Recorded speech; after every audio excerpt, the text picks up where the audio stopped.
Assalamualaikum warahmatullahi wabarakatuh. Bismillahirrahmanirrahim.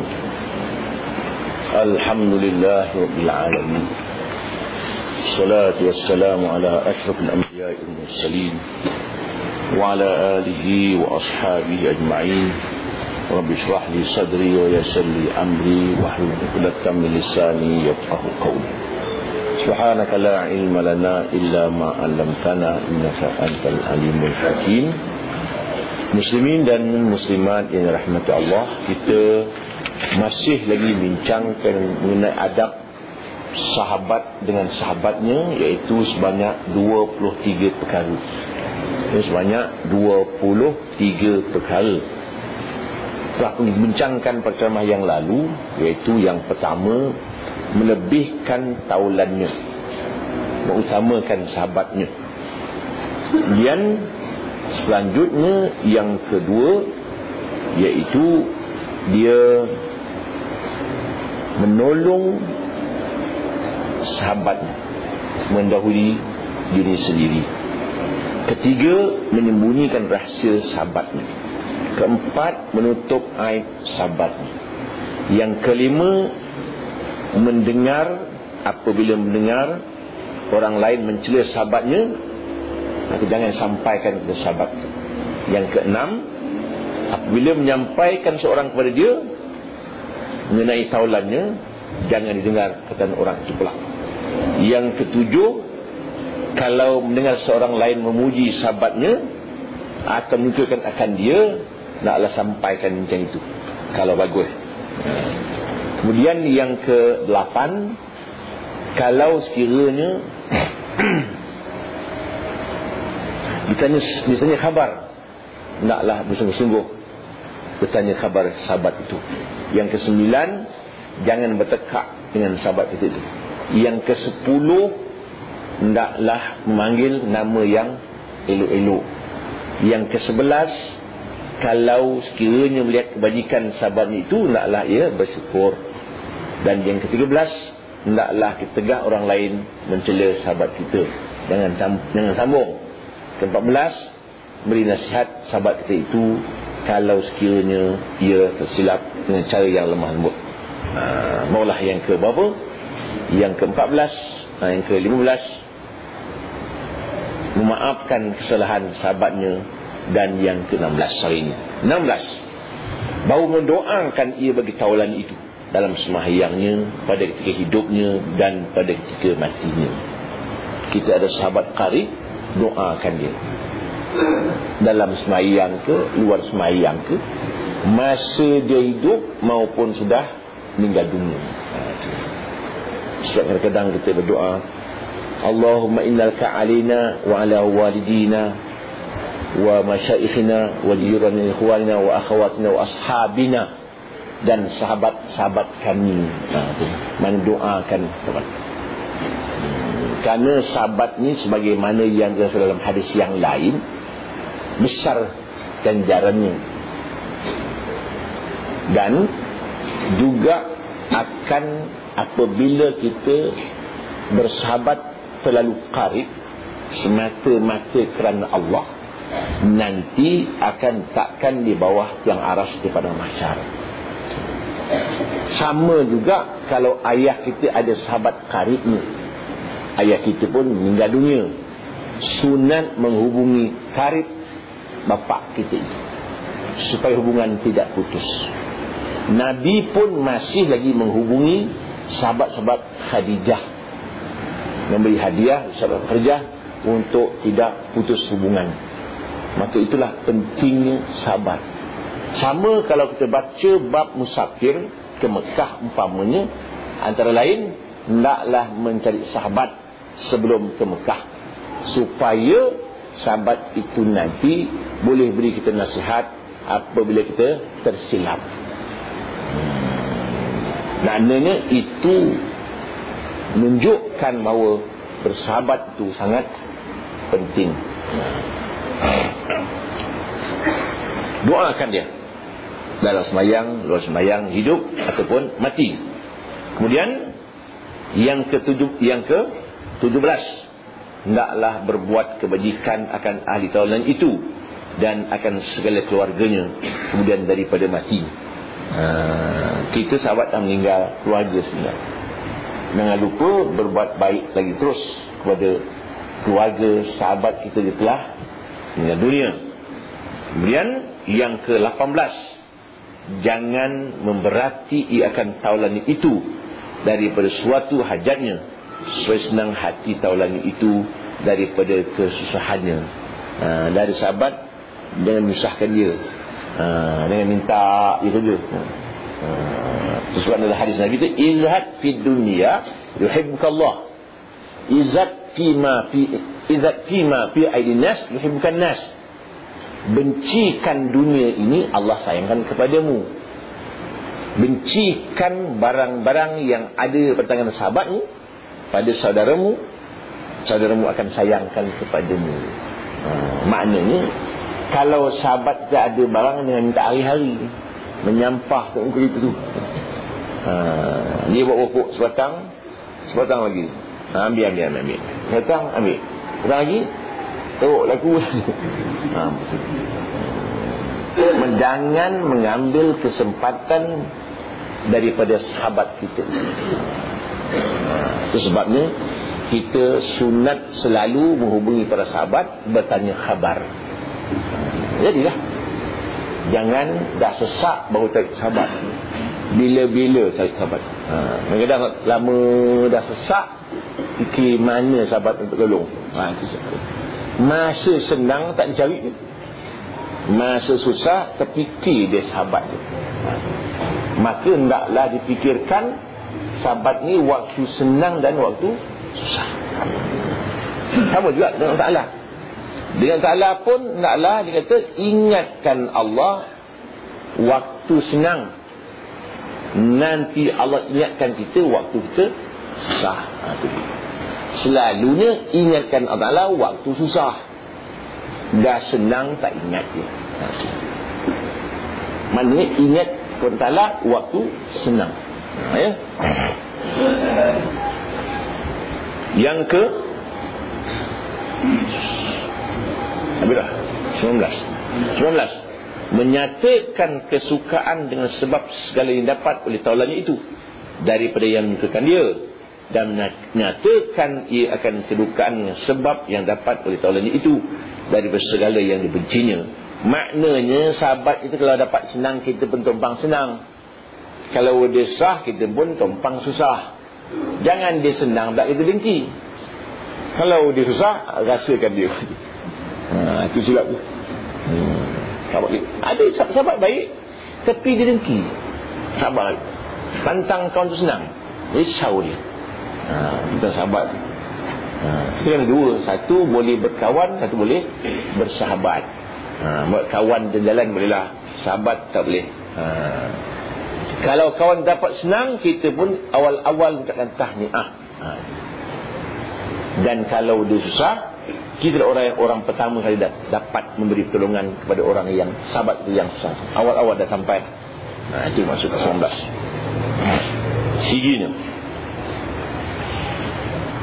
Sigianya yang demikian itu bersamaan zahirnya dan batinnya, supaya benar ia berkasih-kasihannya itu. Maknanya kita suka, luar pun suka, dalam pun suka. Kalau sedih, luar pun sedih, dalam pun sedih. Jangan buat-buat muka sedih di luar, hati suka. Maknanya kita betul-betul ikhlas dalam melaksanakan perhubungan di antara dua orang sahabat. Tidak ada mengambil kesempatan, bukan bersahabat kerana sesuatu yang patut diambil daripadanya, memang semata-mata kerana Allah Ta'ala. Tak payah sebut sengaja kita berkawan kerana Ta'ala, tak payah kan? Itu alat. Maka azan juga, azan tak payah niat, pasal dia hanya perantara untuk salat aja. Maka azan tak payah. Tentu dah kerana Ta'ala. Melainkan setengah tempat di Turki, dia lepas azan dia balik, berkamat dia balik. Apa salah? Saya bayar gaji kerana azan dan kamat aja. Dia tak semayang. Itu satu. Ada macam tu. Maknanya dia azan tu bukan Allah Ta'ala, kerana mendapat gaji itu. Itu sebab dulu ada setengah-setengah imam duduk di masjid, quarters masjid. Waktu subuh dia sembahyang lah. Satu hari waktu subuh dia tak pergi masjid. Saya pun tanya, kenapa tak pergi masjid? Saya tak tugas, dia kata. Dia tak tugas. Jadi makna dia bertugas tu, dia sembahyang tu kerana ada allowance dan gajinya. Kerana hari tu tak tugas, dia pun sembahyang rumah. Ini nampak tak? Selalu begitu. Maknanya saya kata, apa hal dulu saya jaga masjid, dulu saya jaga masjid, kan tak boleh ceramah kat masjid. Jadi maknanya dia imam itu kerana semata-mata kerana gajinya. Satu hari pula Bilal azan, tengah-tengah azan asyhadu la ilaha illallah, sakit perut pula dia buang air pula, sambung dengan masjid, sambung aja hayya ala solah. Jadi kampung tanya, mana Allah Akbar, dah sudah tadi. Macam tadi. Satu hari saya pergi cek imam Bilal azan, dia azan pakai tuala mandi. Saya panggil pejabat, apa hal awak azan pakai tuala mandi? Tak sempat, dia kata. Macam-macam. Ini di situ. Keikhlasan tu payah. Jadi gitulah. Tu bayangkan azan pakai tuala cokin, pakai kain basah. Kan buruk nak rupa. Kalau tuala tu bocor macam. Habis. Kemudian ke-20, hendaklah ia memulai beri salam pada ketika berdapat dengan tawalan itu. Menjumpa kawan, memberi salam. Itu biasalah. Sebenarnya salam itu ada undang dia. Undang orang yang datang beri salam, orang yang menunggu tu. Itu undang dia. Orang yang naik kereta beri salam pada orang naik basikal. Orang basikal beri salam pada orang jalan kaki. Orang jalan kaki beri salam pada orang yang berhenti. Dan beri salam ni lagi satu, nak komen sikit. Selalunya orang silap beri ceramah, Bismillahirrahmanirrahim, Alhamdulillahirabbil alamin sampai habis. Salah lah. Baru assalamualaikum warahmatullahi. Salam dulu, assalamualaikum warahmatullahi wabarakatuh. Bismillahirrahmanirrahim. Tak payah bismillahirrahmanirrahim, assalamualaikum. Apa salah sana kepada bismillah? Boleh tak? Dimakan bismillahirrahmanirrahim, assalamualaikum. Boleh tak? Ada assalam qabla al-kalam. Salam dulu sebelum cakap. Itu. Zaman moden ni pula kita beri salam sudah dulu, kita good morning dan selamat pagi, kan? Sekarang assalamualaikum. Baguslah ada perubahan. TV pun assalamualaikum, tak kira assalamualaikum jadilah, kan? Nak sebut Allah Ta'ala, assalamualaikum. Sekarang ni pula assalamualaikum jadi good morning. Pasal dulu good morning jadi morning aja, hilang goodnya. Kan goodbye hilang goodnya, bye saja, kan? Sekarang ni assalamualaikum hilang assalamualaikum. Waalaikum. Kan salam, assalamualaikum, selamat sejahtera kepada tuan-tuan. Mengapa tidak assalamualaikum? Mengapa assalamualaikum? Ka tu seorang, kuma dua, kum tiga tu lebih. Jadi kiri kanan kan malaikat. Kita ni walaupun seorang tu ada kiri kanan ada malaikat ni, assalamualaikum. Itu sebab kita beri salam pun dalam sembahyang pun assalamualaikum. Dan imam beri salam, niat beri salam kepada makmum. Niatnya. Makmum pula memberi salam, niat menjawab salam imam. Niat saja jangan jawab. Yang assalamualaikum warahmatullahi, kata imam. Makmum waalaikumsalam. Niat saja, niat saja. Sekarang ni kita assalamualaikum. Angkat apa? Telefon. Assalamualaikum. Kan tak betul. Assalamualaikum. Mungkin tahun 2020 kom aja. Kom lam. Kena kom. Kasi dah tengok good morning jadi morning. Selamat pagi kan? Selamat dah hilang dah. Pagi cikgu pagi. Selamatnya mana? Kan masih hilang. Pagi kan. Assalamualaikum pun jadi dia potong-potong. Pasal kita macam Indonesia kan suka potong-potong bahasa. Pilihan umum, pemilu kan, benda pemilu pun pemilihan umum. Malaysia pun macam gitu. Semua pendek. Susah kita buatnya. Kementerian Pertahanan. Tak lama makan je, ma je. Mananya pergi ma? Rupanya pergi makan. Macam malas dia orang dah. Kan semayang boleh malas, ringkas ni. Gitu. Yang ke-21, apabila datang taulannya itu pada suatu tempat perhimpunan duduk, maka hendaklah ia meluaskan baginya dalam perhimpunan dudukannya itu jika dapat luaskannya. Maka jika tidak dapat, maka hendaklah ia berpindah dari tempat duduknya itu ke tempat yang lain. Maknanya kalau kawan datang, kita pun bagi peluanglah dia duduk sebelah kita, ruang, lapangkan tempat. Kalau tak dapat, kita bangun bagi dia duduk. Baru canggih. Tidak bimbang kalau dan barang tak dapat lauk kan. Jauh aku di sini aku. Maknanya dia bangun. Maknanya beri peluang sahabat yang mau datang tempat duduk. Ke-22, apabila keluar taulannya daripadanya itu, maka hendaklah mengikut akan dia hingga pintu rumahnya atau barang sebagainya sekira-kira yang layak bagi muliakan akan dia. Maknanya dia datang ke rumah, kita bangun menyambut dia. Ya, ini bukan taulan, tetamu pun sama. Tetamu, Assalamualaikum, salam, masuk, salah tu. Naklah kita bangun menyambut ketibaan tetamu. Dan nanti kalau ia balik, naklah kita mengantar ke pintu ataupun yang selayak dengannya. Tak boleh kita balik, boleh lah, salam. Itu mesti tetamu datang, disambut dekat pintu dan balik dihantar dekat pintu. Itu dia. Itu bukan kira sahabat, tetamu pun begitu undang dia. Kalau dalam bab undang-undang tetamu pula, dia kata lagi, itu bab anak pula. Hendaklah anak itu tunggu di tepi pintu dia tu untuk menunggu arahan ayahnya untuk mengambil sesuatu untuk tetamu. Itu undang dia. Anak duduk tu. Kita biasa kalau kita tengok orang Arab, anak-anak semua kat air. Tu Arab, dididik begitu. Anak-anak, bapak duduk, anak-anak yang bawa air, yang menuangkan air, menyambut tamu semua anak. Itu betul dah. Orang baik tak? Bapak angkat, anak-anak angkat, anak angkat. Ni ibu orang tua ni. Kelebihan orang Melayu pula. Ke-23, apabila berkata ulangi itu, hendaklah ia diam padahal ia mendengarkan akan perkataan itu hingga selesai daripada perkataan itu, maka mulai akan perkataan yang lain dan jangan masukkan perkataan itu dalam perkataan orang itu. Maknanya jangan interrupt. Itu ya, sahabat cakap bagi habis, dengar. Jangan sekali-kali ia motong perkataan kawannya itu, bagi habis cerita dia.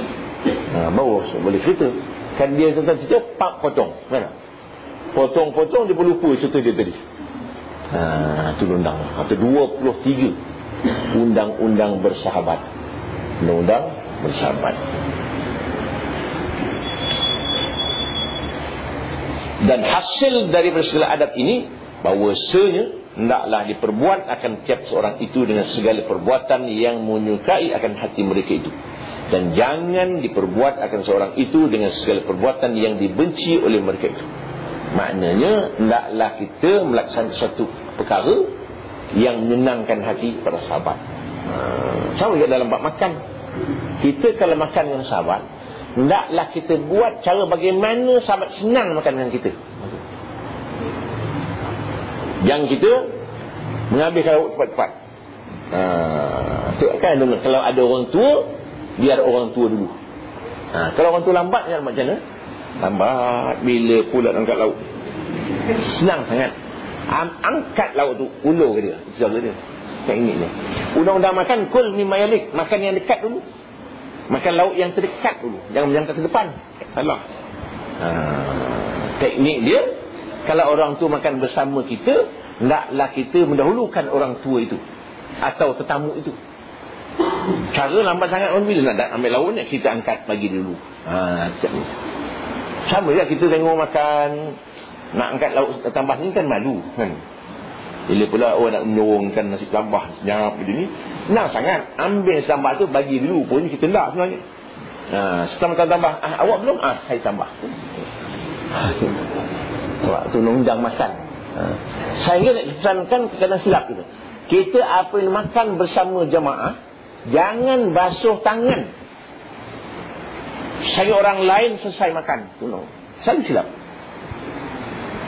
Bila kita dah kenyang lah, makan sikit terus tangan. Kawan tengah makan, kan dia malu. Sudah berhenti dia. Celaka betul. Sekurang-kurang kita ada kita makan sikit-sikit untuk betul orang Melayu betul dah makan. Saya kawankan, menunjukkan orang tak boleh makan seorang, dia malu. Tuan rumah kena makan sama. Kan tuan rumah tak makan, dia tengok dia makan tu. Dah lah orang makan pening. Tu nundang makan. Jangan basuh tangan. Jangan angkat tangan. Mana jangan basuh lah. Angkat tu dah berhenti orangnya. Jangan angkat tangan sebelum jemaah ini angkat tangan. Kalau kita dah kenyang, kita ambil sikit-sikit untuk membantu kawan yang sedang makan. Tu memang. Ini basuh tangan tak dia. Jangan seorang makan. Sebut tak apa. Kan malu-malu juga, sapu-sapu juga.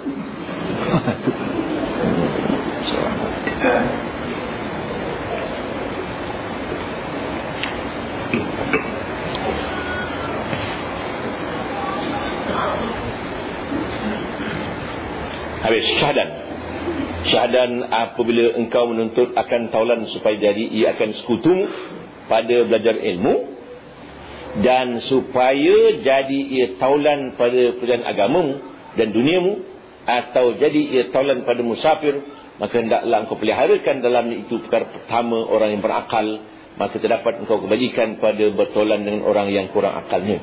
Kerana pada akhirnya itu kembali kepada perkelahian dan bersengketaan hati dengan dia.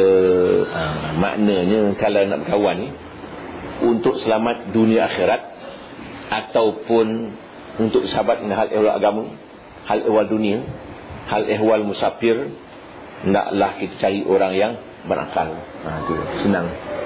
Maknanya berakal bukan orang gila tak. Kan orang yang cerdik sikit. Jangan sahabat orang yang perengus. Gila tu kan ada 99 macam-macam gila. Tu kata Imam Ghazali, imam pun tidak dilantik orang gila. Orang gila minta imam. Apa ia gilakan jawatan, itu gila lah. Tak layak jadi imam. Tu kan gila kan ada 99 gila ada. Jadi maknanya kita kena tengok orang tu gila tak gila. Tapi dia tak gila, akalnya kurang. Macam Nabi kata, al-mar'atu naqisatu aqlin wa dinin. Orang perempuan kurang akalnya, kurang agamanya. Kurang agama ni bukan pasal dia tak kurang agama, tak, semayangnya kurang. Sebulan tentulah cuti 7 hari. Kadang-kadang bulannya 2 minggu dah cuti. Puasa dah tentulah 3 minggu, tak cukup. Agamanya kurang. Dan akalnya kurang. Akalnya kurang, bukan orang perempuan tak pandai jadi Perdana Menteri pada Bandar Meki pun perempuan. Bukan? Yang Israel pun perempuan. Tuan baca sejarah Aceh pun banyak wanita jadi ketua negara. Cerdik, tapi akalnya itu kurang. Pasal mengambil keputusan itu kadang-kadang tidak sepadan dengan yang sebenarnya. Tengok dia buat kereta pun begitu. Kan tak dipikirnya, langgarnya je. Bukan perempuan sini marah orang perempuan lain lah. England. Itu sebabnya orang perempuan tak beri kuasa talak. Kalau beri kuasa talak, habis kita. Lambat balik, aku carikan kau, habis kita. Cepat mengambil kesempatan mengambil keputusan. Orang lelaki ni tu slow sikit. Itu baik orang lelaki jadi hakim. Perempuan tidak boleh jadi hakim sebenarnya. Bukan pasal dia tak cerdik. Datang waktu dia cemburu, waktu dia tahid, waktu dia nimpas, waktu dia marah, habis hukum bunuh semua. Itu kaedah.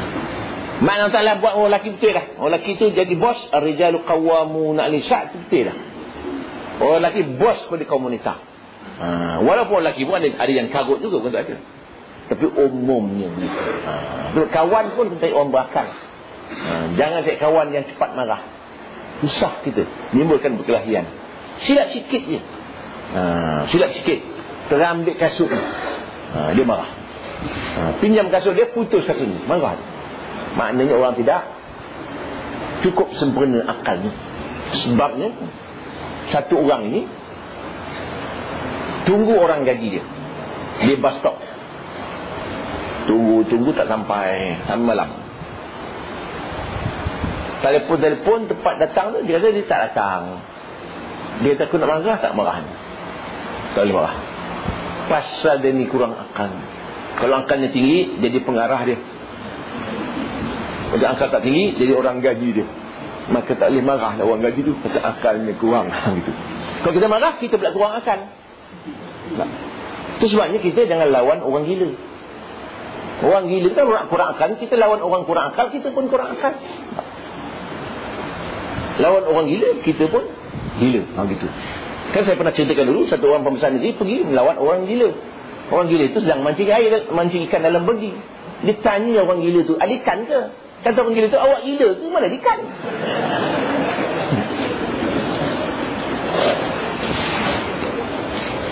Sahabat pun itu. Sahabat jangan kurang akalnya, menimbulkan perkelahian. Dia tengok orang yang tak bersahabat.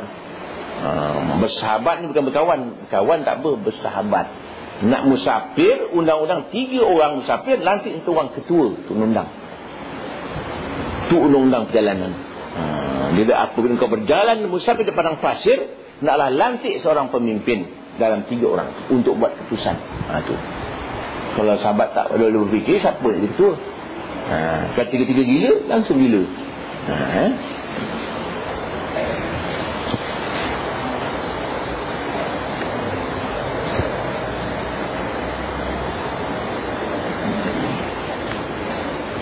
Maka tiada dapat engkau kebajikan pada bertaulan dengan orang yang kurang akal. Kerana pada akhirnya kembali kepada perkelahian dan persengketaan. Di situ bersakitan, bersengketaan hati sebenarnya. Bermula seteru yang berakal itu terlebih baik daripada taulan yang tidak berakal. Kedua orang yang baik kelakuan yang jadi bermula seteru yang berakal itu terlebih baik daripada taulan yang tidak berakal. Maknanya kita seteru yang berakal itu terlebih baik daripada taulan yang tidak berakal. Maknanya kita bermusuhan dengan orang yang berakal lebih baik daripada bersahabat orang yang tidak berakal. Faham ya? Kerana berseteru, memusuhi orang yang berakal lebih baik daripada bersahabat orang yang tidak berakal. Gitu. Kedua, orang yang baik kelakuannya dan yang baik perangainya. Maka jangan bertaulan dengan orang yang jahat kelakuannya dan orang yang jahat perangainya. Itu orang yang tidak membaiki akan diri pada ketika memaran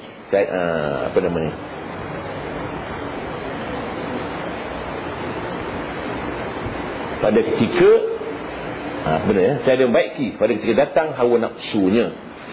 Yang apabila ia marah, pada ketika marah saya ada baiki pada ketika datang hawa nafsunya, yakni apabila ia marah maka tiada boleh tahannya akan diri itu, dan demikian lagi apabila datang hawa nafsunya maka tiada kuasa ia menegahkan akan dia, dan sungguhnya telah berhimpun akan itu dalam wasiat Al-Qamah Al-Ataridi rahimahullahu ta'ala. Maksudnya di sini sebut, dia kata hendaklah kita bersahabat orang yang baik kelakuannya, orang yang baik perangainya, orang yang baik akhlaknya. Jangan bersahabat orang yang rosak akhlaknya, orang yang rosak perangainya, orang yang tidak boleh membaiki dirinya, orang yang tak dapat menahan nafsunya ketika marah dan ketika bergelombang hawa nafsunya. Orang ni tak boleh berkawan. Sebabnya Allah Hamka tulis dalam sejarah, dalam tafsirnya, dia kata satu orang ni anak orang kaya bersahabat dengan seorang pemain judi. Ikutlah, tapi dia tak main judi pasal dia tak ada kerja, tapi dia anak orang kaya. Tengoklah sahabat tu main judi. Lama-lama sahabat kata engkau main pelak. Duit tak ada, aku ada duit. Akhirnya dia main, kalah, bayar dia. Akhirnya meninggallah bapak. Maka dapatlah harta tadi, harta pusaka pada anak. Dia pun terus main judi. Akhirnya bankrupt langsung akibat bersahabat tadi. Sebabnya itu betul lah, bersahabat ini mesti orang yang boleh dipercayai perangainya. Tak boleh langsung-langsung bersahabat orang yang rosak akhlak. Contohnya bersahabat orang yang tukang besi, nanti akan hitam juga kita. Bersahabat orang yang jual minyak wangi, nanti wangi juga kita. Tapi kadang-kadang apabila seorang itu telah biasa dengan kejahatan, kan payah nak berubah. Susah. Sama orang yang kedekut, dia tetap dengan mempertahankan kebakhilannya itu. Macam satu kisah Hamka tak cerita, dia kata apa, satu orang kaya jalan kaki, bawa payung jalan. Orang kaya, orang tanya ni, bapak ngapa tak beli kereta? Anak-anak semua berkereta. Anak yang gunakan harta bapak tak. Apa jawapannya? Anak-anak saya anak orang kaya, dia kata. Saya anak orang miskin. Betul bapak miskin, tapi anak dia tu gunakan, dia kaya. Saya anak orang miskin, anak saya anak orang kaya. Kan manyang dia tu. Tak mungkin kan. Nikmat dia.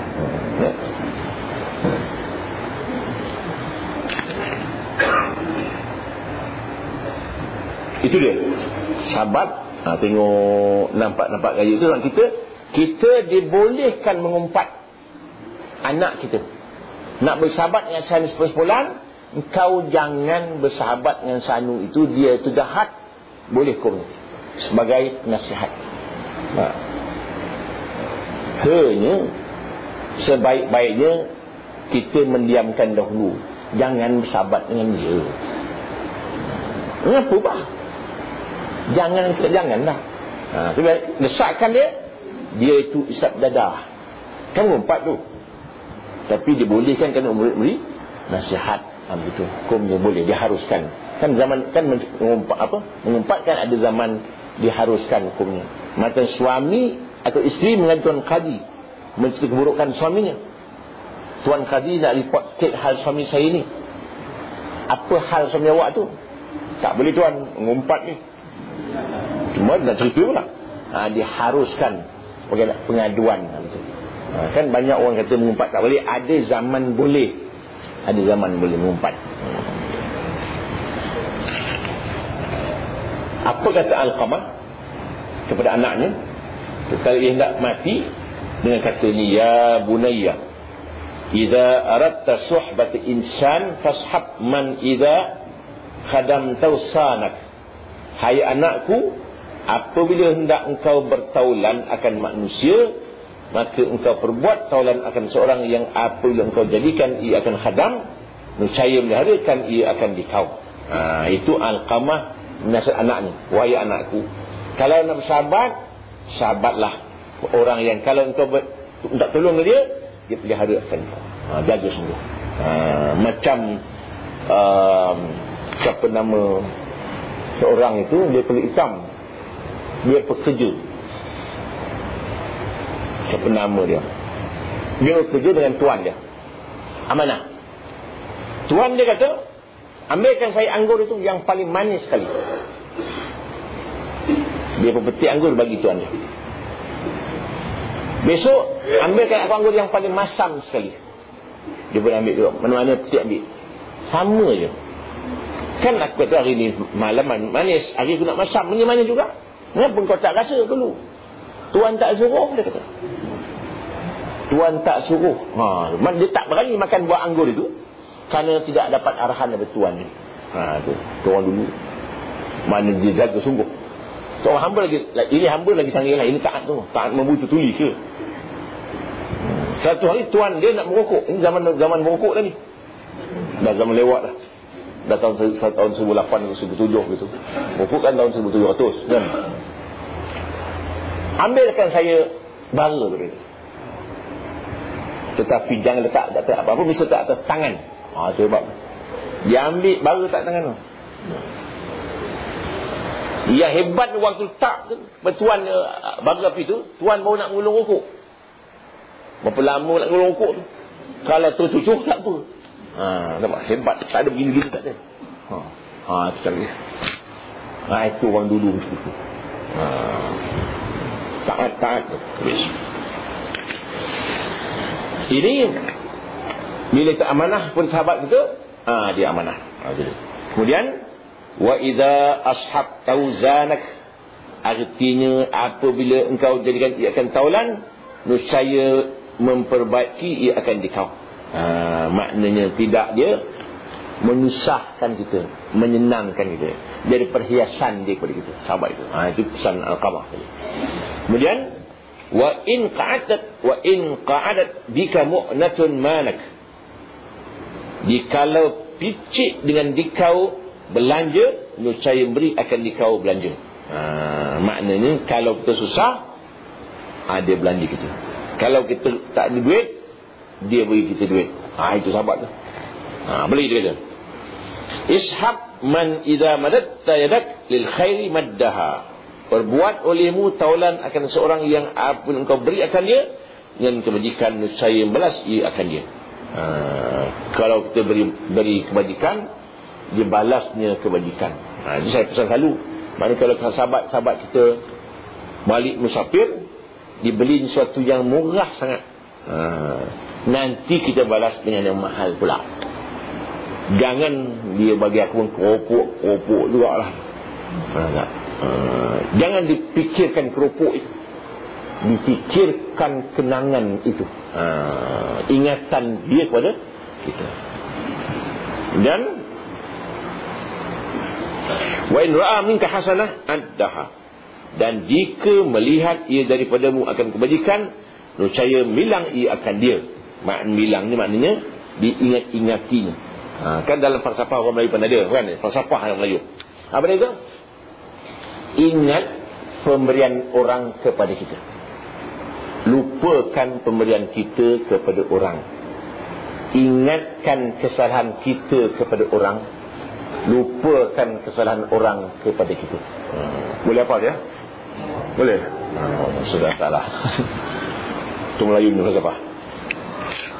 Wa ir'a minka sayyi'ah saddaha, dan jika melihat ia daripadamu akan kejahatan, nescaya menutup ia akan dia. Kita berkawan, ada kelemahan kawan kita itu, tutup aja. Jangan dihebahkan kepada orang lain. Jangan disebarkan aib orang kepada orang lain. Biar orang tak tahu aib sahabat kita itu. Cukuplah kita orang yang tahu. Sama kan? Kita makan kan makan kedai, kan kita tulis kalau sedap beritahu kami, beritahu orang lain. Tak sedap beritahu kami. Itu betul. Tak sedap pun orang tahu. Sedap senyap je. Kawan itu, kawan kita ni bila bab aib dia adalah kelemahan dia. Kelemahan dia pun kita juga ada kelemahan sama dengan kelemahan dia. Tutup aja. Man satara musliman satarahullahu yawmal qiyamah. Barang siapa tutup aib orang Islam, Allah tutup aibnya di akhirat besok. Dan diulang, dan disebut aib siapa pun, sahabat kita dan sebagainya. Kalau elok tak? Ishab man idza qulta saddaq qawlak wa in hawata amrak i'tamarahu wa in tanaza'tuma fi syai'in atharak. Perbuat olehmu taulan akan seorang apabila berkata engkau nescaya membenarkan perkataanmu itu, dan jika engkau sirkan, serahkan akan kerjaanmu itu, akan dia nescaya mengerjakan akan dia. Dan jika berbantah kedua kamu pada sesuatu, nescaya memenangkan ia akan dikau. Maknanya yang selanjutnya, kalau sekiranya kita bercakap, dia membenarkan perkataan kita.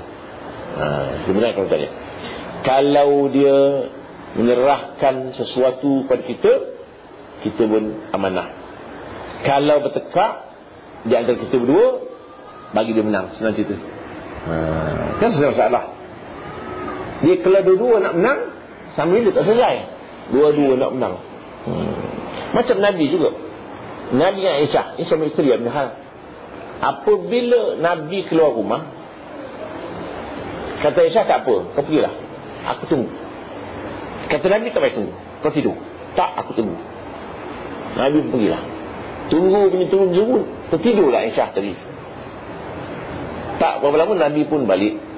Assalamualaikum 4-5 kali, tak dengar. Nabi pun tidur kat luar. Tengah-tengah malam Aisyah pun tersedar, tengok Nabi tak balik-balik lagi.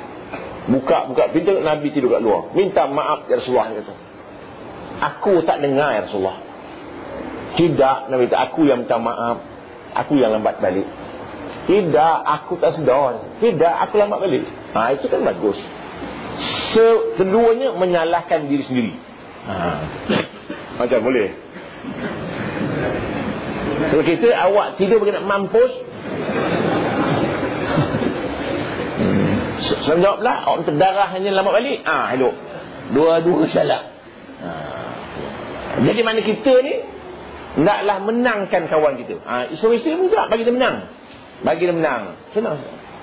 Tidak dianggap kalah kalau mengalah. Banyak orang tak mengalah itu kan dia dah salah. Kan dalam bab puji begitu kan. Dalam bab puji kan selama yang lalu, ramai orang suka dipuji walaupun tak betul. Ramai orang tak suka dipuji walaupun betul. Macam itu. Nampak macam muda lah muka dia. Padahal tua dia pun. Tak betul dia puji, tak betul. Tapi dia suka. Ramai orang suka dipuji walaupun tak betul. Dia nampak tu, dah terlarat dah. Muda pagi ni, suka pun. Nak melanja je pun. Dikata dia betul, pemalas orang ni. Marah dia. Nampak? Itu manusia punya kelebihan. Dia suka dia puji. Tapi Nabi pesan, dia kata, jangan puji. Jangan puji seorang itu. Kalau dipuji, dia kata akan tinggi hidungnya. Dia kata engkau sembelih tengkuk mereka itu. Dan dipuji yang melampau-lampau. Itu kan memang ada puji-puji dia. Itu kita tak boleh puji pemimpin hebat-hebat. Akan jadi sombong dia. Kan sebab dulu kan ada Boria dalam televisyen, memuji pemimpin kan bahaya. Pemimpin ni tidak boleh dipuji. Tak betul cakap tak betul, betul cakap betul. Yang silap dipuji. Itu yang herat, yang lagi berat tu. Sekian dimaklumkan.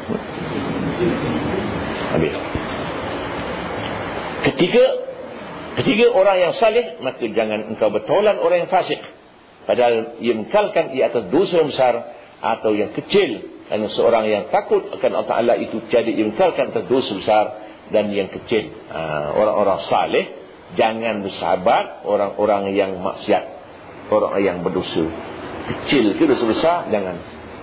Nanti akan saya kata tadi, manakan tertarik dengan amalan perbuatan orang yang jahat itu. Kan orang yang berdosa ni kuat dari orang yang baik.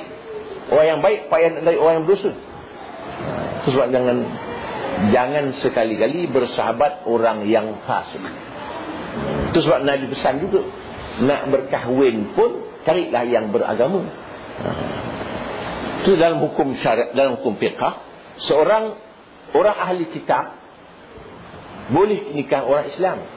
Orang Yahudi dan Nasrani yang ahli kitab boleh nikah dengan orang Islam, dengan syarat yang Islam itu ialah laki-laki, yang Kristian itu wanita. Syaratnya mesti turun-temurun ni Kristian. Yahudi memang turun-temurun dah. Jarang orang masuk Yahudi, sikit sangat. Yang masuk Kristian ni banyak, itu bukan ahli kitab. Misi macam di Mesir, orang Keti, usul asal yang turun-turun. Macam Malaysia, Cina masuk Kristian itu bukan Alkitab. Itu kemudian. Orang India, orang Hindu masuk Kristian, itu bukan Alkitab. Dia kemudian, masuk kemudian. Dia orang Hindu masuk Kristian bukan kerana sangat nak menghilangkan kepariaannya saja. Maksud dalam Hindu kan ada kasta-kasta ni. Kasta paria tu jatuh sangat. Bila masuk Kristian namanya John, hilang paria dia. Dia pun tak faham benda Trinity tu, tak faham benda yang Trinity tu, 3 dalam 1 dalam 3 tu dia tak faham. Dia masuk aja, maka hilanglah nama nama Hindu tu masuk ke dalam agama Kristian, dia jadi hebat. Kalau kita pergi India kan ada kasta-kasta, teruk kasta, dihina. Masuk Kristian, habis. Tu nama Bush lagi hebat dia. Rupanya pariah. Jadi maknanya puak Hindu begitu. Habis. Dan barang siapa yang tiada takut akan Allah Ta'ala, saya tidak dapat percayai akan kejahatannya itu. Maknanya kalau orang tak takut Ta'ala ni payah. Maka orang ni dia kadang-kadang dia percaya kepada makanan-makanan orang-orang bukan Islam. Ramai orang sembahyang, makan orang-orang bukan Islam, dia makan juga. Dia makan. Dia tak kisah. Satu orang tu dia pergi makan di Singapura, makan nasi Cina itik tu, itik yang merah tu. Naik ke terbang, lepas makan balik ke rumah balik, naik ke terbang. Hebat ni. Rasa jiwa dah rosak, tak rasa malu dengan Ta'ala. Cuba kita baca bab bagaimana sewajarnya manusia ini bersyukur kepada yang mencipta alam ini. Maknanya kita menggunakan, menikmati nikmat Allah Ta'ala punya, memang betul tak boleh kira. Cukup dengan diri kita saja. Maknanya kelipnya mata itu cukup dah. Kan? Jantung berjalan tanpa bateri, paru-paru dengan oksigen free-nya. Tuan bagi elok dah cukup. Makan free, minum free, semua siap. Manusia hanya mengubah saja. Buat kursi ni kayu Allah Ta'ala, buat kita angin besi Allah Ta'ala punya biji. Begitu. Apa benar? Mengapa tak cukup Allah Ta'ala? Setiap detik pernafasan tu sentiasa saja ada. Hidup, jaga, bernapas, tak bernapas, semua siap dah. Tumbuh-tumbuhan memberi oksigen kepada manusia, manusia memberi karbon dioksida kepada tumbuh-tumbuhan. Itu sebabnya dalam Quran sebut satu helai daun jatuh pun Allah tahu. Maknanya pesan pokok-pokok ni jangan tebang ikut suka. Pasal tiap-tiap daun itu kan mengeluarkan oksigen di waktu siang, maka manusia menggunakan oksigen di waktu siang. Jatuh daun kan dah kurang oksigen. Jangan ditarah gunung-gunung, dah menjadi angin, senang jadi puting beliung. Maknanya kita dah merubah apa namanya suasana alam ini. Dah tebang pokok dah tak cukup. Allah Ta'ala buat betul dah. Di waktu malam, maka tumbuh-tumbuhan perlu kepada oksigen. Berebut-rebutlah kita dengan tumbuh-tumbuhan. Siang dia beri free je oksigen kepada kita. Kan nikmat Ta'ala kan. Kita pun boleh bernapas, sihat badan. Kan saya cakap sebut dalam bulan lepas, kita tidur, jantung berjalan. Kita berjalan, jantung berjalan. Kita berhenti, jantung jalan. Jantung berhenti, kita jalan.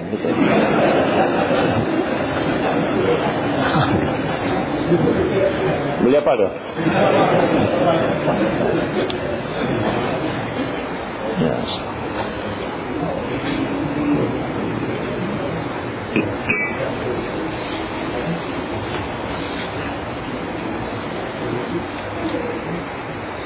Keempat, bahawa jangan ada orang itu sang kasih akan dunia, maka bertaulan dengan orang yang sang kasih akan dunia itu racun yang membunuh akan diri.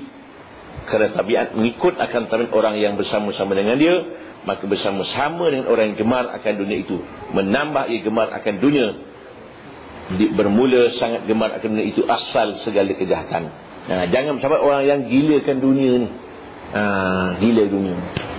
Kita bukan tinggalkan dunia, jangan gilakan dunia ini.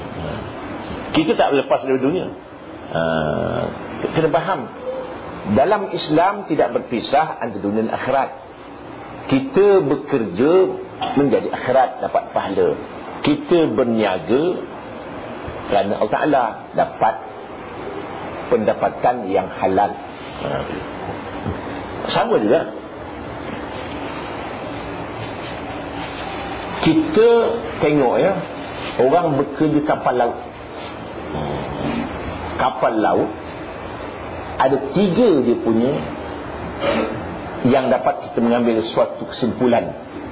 Yang pertama, kapal itu menjadi tanda-tanda kebesaran Allah Ta'ala. Berlayar dalam laut tak tenggelam. Siapa yang tak tenggelamkan laut itu? Kapal itu Allah Ta'ala.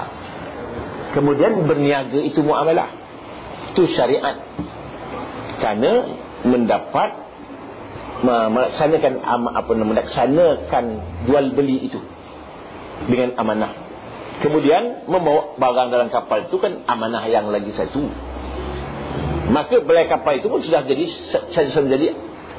satu bahagian daripada Islam. Maka itu juga sunnah. Begitu. Maka berniaga itu tidak salah. Yang salah ialah menyalahgunakan perniagaan. Macam main bola tidak salah. Mainlah bola itu. Yang salah ialah orang yang tidak tutup aurat. Begitu. Berenang disuruh. Alimu auladakum as-sibahah wa rimayah wa qiraatul Quran. Ajar anakmu itu berenang. Ajar anakmu itu menembak panah dan membaca Al-Quran. Jadi fizikal pun diajar, spiritual pun diajar. Gitu. Itu sebabnya kalau kita buat konsep Islam dalam masjid, belum ada buat. Masjid itu yang ke semua siap. Kolam renang ada, tutup khanah ada, tempat budak bertusun ada, kedai-kedai ada. Artinya supaya menjadi tumpuan masyarakat ke masjid. Nak ke mana ni? Nak berenang masjid. Orang pun azan, berhenti semayang, mayang dia. Budak tuition di masjid, tengah azan, mayang. Baca buku pun masjid, tadika pun di masjid. Jadi masjid tempat nadi masyarakat. Tapi kita masjid ni sudah menjadi hanya untuk semayang. Maka orang yang tak pernah semayang, susah di masjid, takut dia.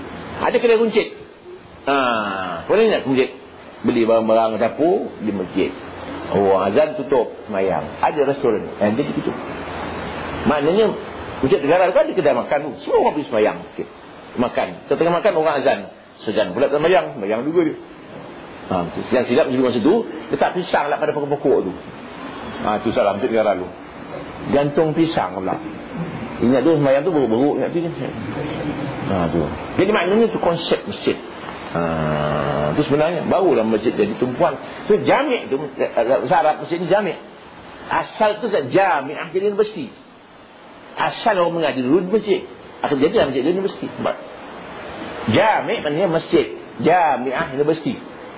Kerana masjid menjadi tempat pengajian, jadi universiti.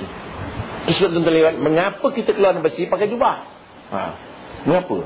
Dia keluar universiti baru nak berjubah. Masuk dia tak berjubah, nak keluar berjubah. Pasal asal universiti kan Islam. Orang Islam dulu kan asalnya berjubah. Maka akhirnya pakai jubah sekali lah, menunjukkan asal universiti itu Islam punya. Itu sebab asal ni kita lihat bahawa apabila berpindah tamadun daripada Spanyol ke barat, Islam pindah daripada tanah Arab ke Spanyol. Spanyol dah universiti. Akhirnya orang-orang England, orang Jerman pelajar datang ke Spanyol belajar bahasa Arab. Maka mereka balik ke sana bercakap Arab. Keluar surat daripada padri, cakap Arab tangkap. Pasal dia cemburu dengan orang cakap Arab ketika itu. Pasal bahasa standard kita kira bahasa Arab standard. Orang cakap Arab kira orang hebat. Anak anta. Jadi berpindah pula pelajaran ini kepada barat, bertukarlah bahasa daripada bahasa Arab kepada Inggeris. Maka orang berbangga pula dengan bahasa Inggeris. Cakap lagi sesama dia, cakap orang putih. Dia boleh cakap Melayu sama dia, tapi dia cakap putih, dia rasa hebat itu. Sekarang ni dah mula balik anak hantar balik. Dia kadang-kadang terbalik pula, Ustaz, anak nak ke mana?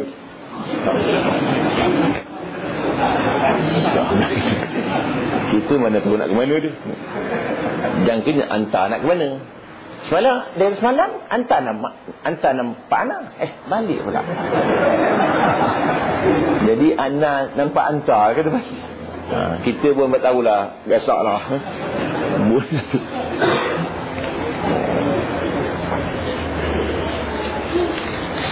Sabda Nabi sallallahu alaihi wasallam, hubbud dunya ra'su kulli khati'ah, kasih akan dunia itu kepala segala kejahatan. Bukan salah dunia ni, jangan terlalu sayang dunia ni.